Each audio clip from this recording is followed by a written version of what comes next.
नमस्कार दोस्तों, स्वागत करती हूँ आपके अपने YouTube चैनल पर।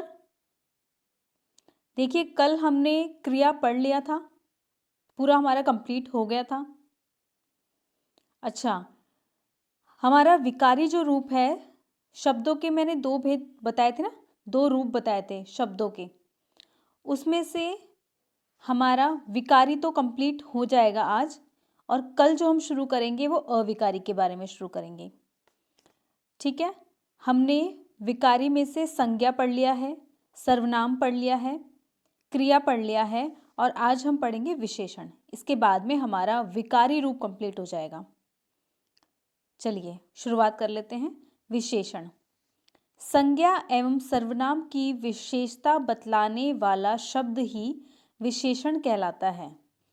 संज्ञा एवं सर्वनाम की विशेषता बतलाने वाला शब्द ही विशेषण कहलाता है।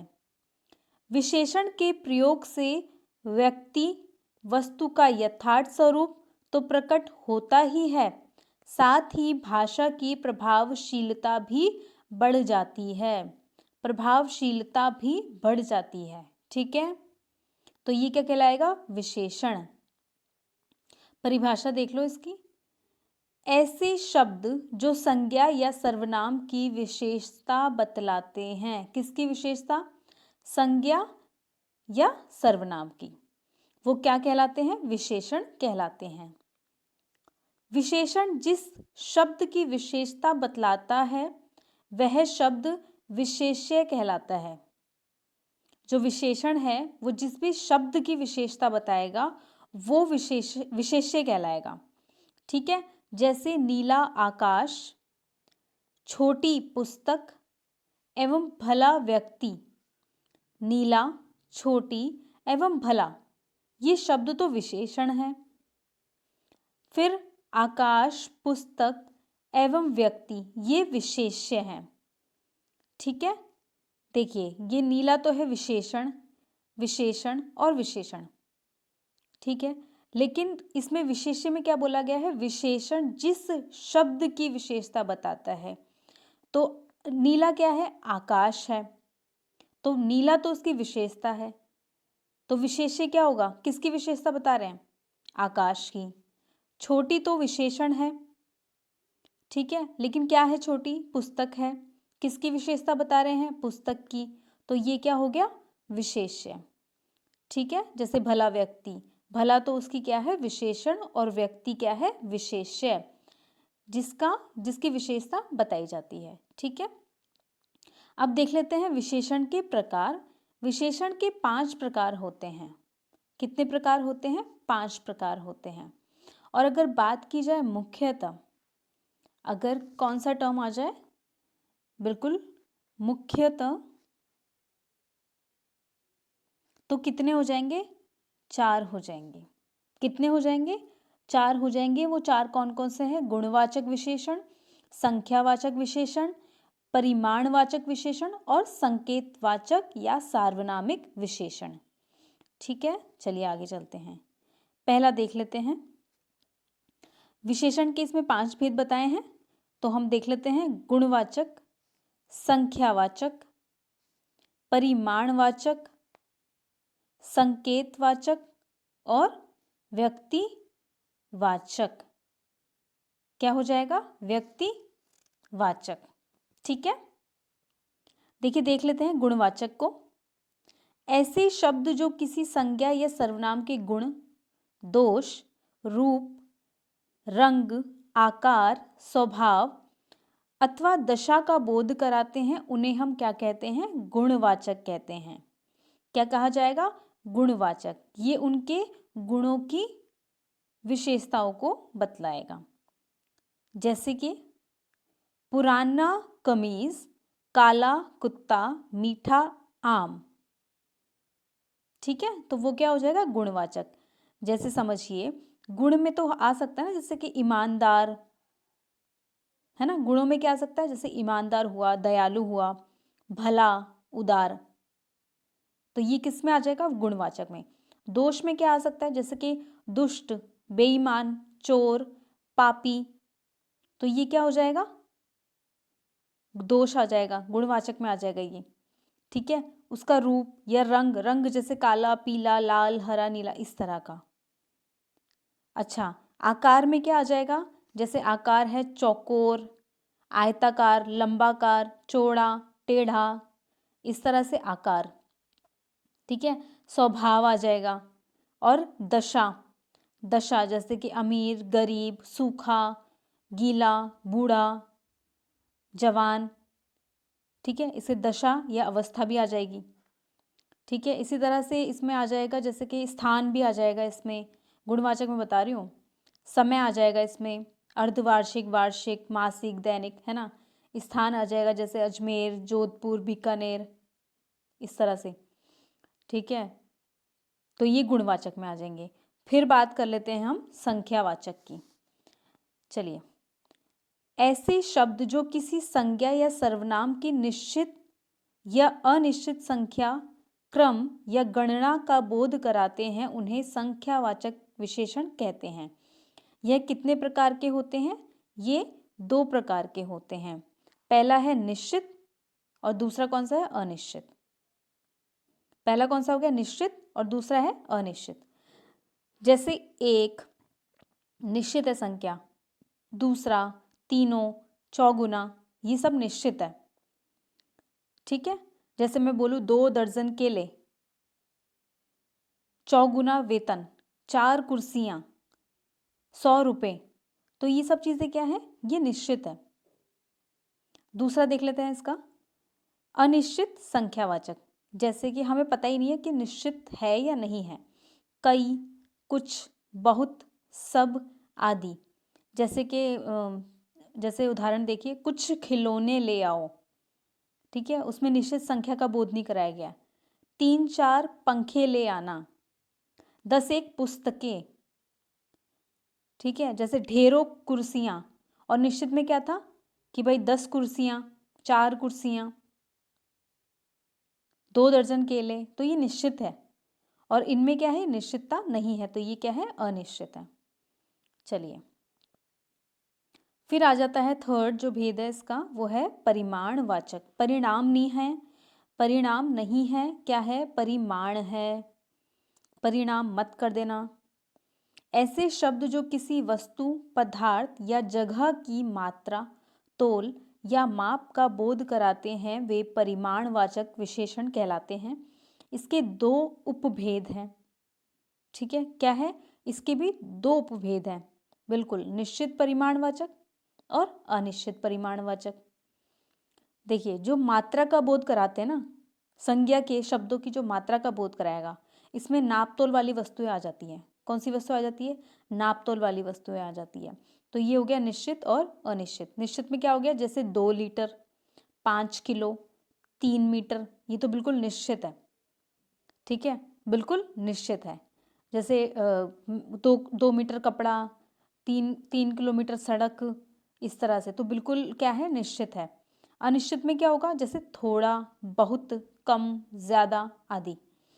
जैसे अनिश्चित में हम बोल सकते हैं कि भाई 2 चम्मच चीनी, तो वो अनिश्चित है ये कि चम्मच जो है वो छोटा भी हो सकता है, बड़ा भी हो सकता है, तो 2 चम्मच चीनी हो गया, है ना। 1 मुट्ठी गेहूँ, अब किसी की मुट्ठी बड़ी भी हो सकती है और छोटी भी। ढेरों आम, थोड़े केले, 10-1 किलो आलू, या इसमें बोल सकते हैं हम 3-4 किलो सेब। तो हमें ये निश्चितता का तो बोध करा ही नहीं रहा है, तो क्या हो गया? ये अनिश्चित हो गया। सही। चलिए आगे बढ़ते हैं। फिर आता है संकेतवाचक।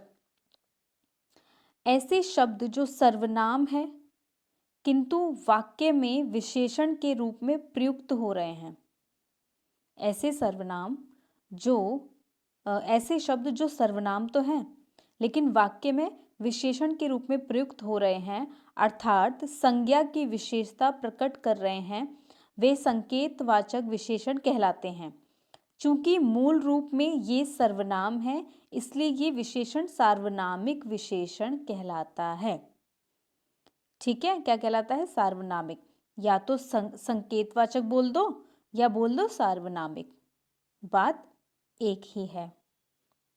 ठीक है, देखिए, वो शब्द होते हैं जो संज्ञा की ओर इशारा करते हैं, संज्ञा की सर्वनाम की ओर, संकेत करते हैं। ठीक है, वो संकेत हो गया, वाचक हो गया या सार्वनामिक विशेषण हो गया। इसमें सर्वनाम शब्दों के तुरंत बाद संज्ञा शब्द आता है। ये इसकी कंडीशन है कि इसमें क्या होगा कि सर्वनाम शब्दों के तुरंत ही बाद संज्ञा शब्द आता है, परंतु यह नियम उत्तम पुरुष, मध्यम पुरुष तथा निजवाचक सर्वनाम शब्दों में लागू नहीं होता है। जैसे कि हमने कल पढ़ा था ना, उत्तम पुरुष पढ़ा था, मध्यम पुरुष पढ़ा था, निजवाचक पुरुष पढ़ा था, इसमें ये लागू नहीं होगा। ठीक है, ठीक है, समझ आ रहा है। इसको हम देख लेते हैं संकेतवाचक को, जैसे कि इस गेंद को मत फेंको, इस गेंद को मत फेंको। कौन सी गेंद है? इशारा करके, संकेत देके बताया है। क्या बोला गया? इस गेंद को मत फेंको, तो सर्वनाम है। ठीक है, सर्वनाम के तुरंत बाद क्या है? संज्ञा है। ठीक है, ये इसकी पहचान है कि भाई पहले तो सर्वनाम आएगा, उसके तुरंत बाद ही क्या आएगा? संज्ञा आएगा। उस पुस्तक को पढ़ो, उस तो सर्वनाम है और उसके बाद क्या आ गया? संज्ञा। कोई सज्जन आए हैं, कोई सज्जन आए हैं। इन वाक्यों में इस, उस, कोई सार्वनामिक अथवा संकेतवाचक विशेषण है। ठीक है, हमने संकेत करके जब बोला और इसकी पहली इसकी पहचान है कि आप इसमें सर्वनाम आएगा संज्ञा से पहले। ठीक है, उसके बाद हमें संज्ञा देखने को मिलेगी, तो ये इसकी क्या हुई है? पहचान हुई है। और संकेत क्या है? जो सर्वनाम है किंतु वाक्य में विशेषता के रूप में है। ठीक है, मूल रूप से ये तो सर्वनाम ही है, लेकिन ये विशेषता के रूप में है, तो ये सार्वनामिक विशेषण हो गए हैं। देखिए, इस, उस, कोई, तो ये क्या है? सर्वनाम है ये। ठीक है, चलिए आगे चलते हैं। फिर आता है व्यक्तिवाचक विशेषण। क्या आता है? व्यक्तिवाचक विशेषण। ऐसे शब्द जो मूल रूप से व्यक्तिवाचक संज्ञा हैं किंतु वाक्य में विशेषण का कार्य कर रहे हैं। व्यक्तिवाचक संज्ञा तो है लेकिन विशेषण का कार्य कर रहे हैं, उन्हें हम व्यक्तिवाचक विशेषण कहते हैं। ये स्वयं संज्ञा शब्द हैं किंतु वाक्य में अन्य संज्ञा शब्द की ही विशेषता बता रहे हैं। खुद क्या है? ये संज्ञा शब्द हैं, लेकिन अन्य संज्ञा शब्द की क्या कर रहे हैं? ये विशेषता बता रहे हैं। जैसे बनारसी साड़ी, ठीक है, कश्मीरी सेब, बीकानेरी भुजिया।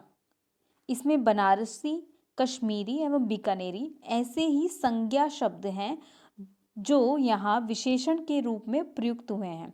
जो किसके रूप में प्रयुक्त हुए हैं? बिल्कुल विशेषण के रूप में प्रयुक्त हुए हैं। ठीक है, अब क्या बनारस क्या संज्ञा नहीं है? कश्मीर क्या संज्ञा नहीं है? बीकानेर क्या संज्ञा नहीं है ना? तो अब ये यहाँ पर किस लिए प्रयुक्त हुए हैं? विशेषण को दर्शाने के लिए। तो ये क्या हो गया? व्यक्तिवाचक विशेषण। कल हमने उस दिन जब हमने पढ़ा था व्यक्तिवाचक, तो उस व्यक्तिवाचक संज्ञा जब पढ़ा था ना, उसको आप देखना। तो यहाँ पर ये क्या है? व्यक्तिवाचक विशेषण।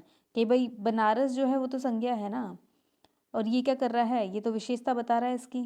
बनारसी साड़ी, कौन सी साड़ी? बनारसी साड़ी। कौन सा सेब? कश्मीरी सेब। कौन सी भुजिया? बीकानेरी भुजिया। तो ये क्या है? उसकी विशेषता बता रहा है। ठीक है, फिर बात करते हैं प्रविशेषण की। ऐसे शब्द जो विशेषण की विशेषता बताते हैं, ऐसे शब्द जो विशेषण की भी विशेषता बताएगा वो परविशेषण कहलाएगा। जैसे वह बहुत परिश्रमी है, शीला अति विनम्र है, लड़की है। इन दोनों वाक्यों में परिश्रमी और विनम्र ये क्या है? ये क्या है? ये विशेषण है। और अगर बहुत और अति की बात की जाए तो ये परविशेषण है।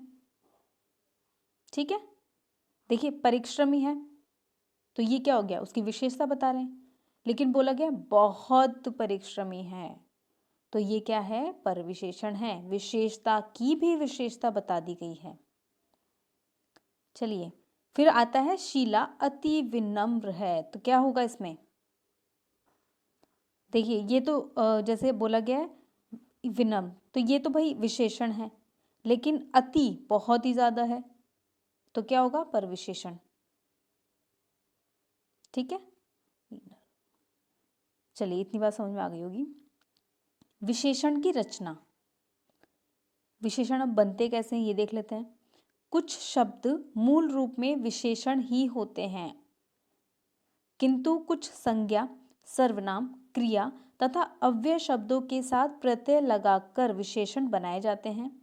जैसे संज्ञा से विशेषण, जैसे संज्ञा के साथ प्रत्यय जोड़ देंगे तो विशेषण बन जाएगा। देखिए, रंग धन ईन, रंगीन, ये क्या है? प्रत्यय है। ये क्या है? संज्ञा है। राष्ट्र धन इय, राष्ट्रीय। स्वर्ग धन इम, स्वर्ण धन इम, स्वर्णिम। बनारस धन ई, बनारसी। जयपुर धन इया, जयपुरिया। ये किससे बना है? संज्ञा में प्रत्यय लगाने से। संज्ञा में क्या जोड़ दिया है? बिल्कुल प्रत्यय लगा दिया है। तो क्या बना हमारा? विशेषण बन गया। ठीक है, अब बात कर लेते हैं सर्वनाम से विशेषण की, कि भाई सर्वनाम से विशेषण कैसे होगा। मैं सर्वनाम है, मैं में क्या जोड़ा? एरा, मेरा। तुम धन हारा, तुम्हारा। क्रिया से बना लो, क्रिया कल ही हमने पढ़ी है। वंदन धन इय, वंदनीय। लूट धन एरा, लुटेरा। झगड़ धन आलू, झगड़ालू। अव्यय से बाहर धन ई, बाहरी। पीछे धन ला, पिछला। तो समझ में आ गया कि विशेषण आखिर बनते कैसे हैं। विशेषण कैसे बना भाई? संज्ञा से, सर्वनाम से, क्रिया से और अव्यय से क्या बना? विशेषण बना। ठीक है, क्या बना? विशेषण बना। कुछ शब्द तो ऐसे होते हैं जो अपने आप में विशेषता हैं और कुछ शब्द रचे जाते हैं अपने आप संज्ञा, सर्वनाम, क्रिया और अव्यय की मदद से। देखिए, आज हमारा जो है विशेषण भी कंप्लीट हो गया है। यानी कि क्या हुआ है कि जो शब्दों के हमने जो रूप पढ़े थे ना, स्टार्टिंग में ही पढ़े थे, क्या बोला था मैंने उसमें? 2 रूप। पहला कौन सा बोला था? विकारी बोला था, याद आया? दूसरा बोला था अविकारी, ये वाला, जिसे हम अव्यय भी बोलते हैं। ठीक है, ये वाला, ये पढ़े थे हमने। विकारी हमारे कंप्लीट हो चुके हैं। कल से हम अविकारी के बारे में बात करेंगे।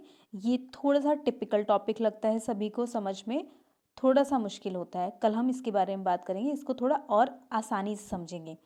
देखिए, जो इस बुक में है ना लैंग्वेज, उससे थोड़ी सी सरल भाषा करके उदाहरण जोड़कर मैं आपको समझाने के प्रयास करती हूँ, और मैं ऐसा उम्मीद भी करती हूँ कि यस, आपको समझ में भी आ रहा है।